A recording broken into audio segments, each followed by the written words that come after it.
मुखेडच्या बेटमोगरा पंचायत समिती गणातून उमेश गायकवाड हिब्बटकर रिंगणात. काँग्रेसकडे केली तिकिटाची मागणी, अन्यथा अपक्ष लढण्याचे आव्हान. मुखेड तालुक्यातील राजकीय वर्तुळात एक मोठी बातमी समोर आली आहे. बेटमोगरा पंचायत समिती गणातून ऑल इंडिया पॅन्थर सेनेचे मुखेड तालुका युवा अध्यक्ष उमेश गायकवाड हिब्बटकर यांनी पूर्ण ताकदीने निवडणुकीच्या रिंगणात उतरण्याची तयारी केली आहे.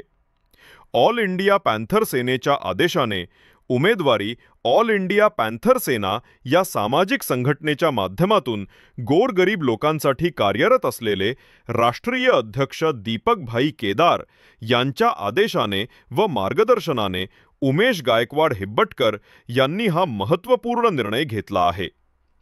सामाजिक कार्याचा अनुभव आणि संघटनेची ताकद घेऊन ते बेटमोगरा सर्कलमधून आपले नशीब आजमावणार आहेत. काँग्रेस पक्षाकडे तिकिटाची मागणी या निवडणुकीसाठी उमेश गायकवाड हिब्बटकर यांनी काँग्रेस पक्षाकडे अधिकृत उमेदवारी तिकीट मिळावी म्हणून मागणी केली आहे. काँग्रेस पक्षाकडून तिकीट मिळाल्यास ते पक्षाचे उमेदवार म्हणून निवडणूक लढवतील. अपक्ष लढण्याचे आव्हान मात्र जर काँग्रेस पक्षाने त्यांना उमेदवारी नाकारली तर स्वतः अपक्ष उमेदवार म्हणून निवडणूक लढवण्याची भूमिका घेणार असल्याचे आव्हान उमेश गायकवाड हिब्बटकर यांनी दिले आहे. यामुळे बेटमोगरा सर्कलमध्ये ही निवडणूक अत्यंत चुरशीची होण्याची शक्यता आहे.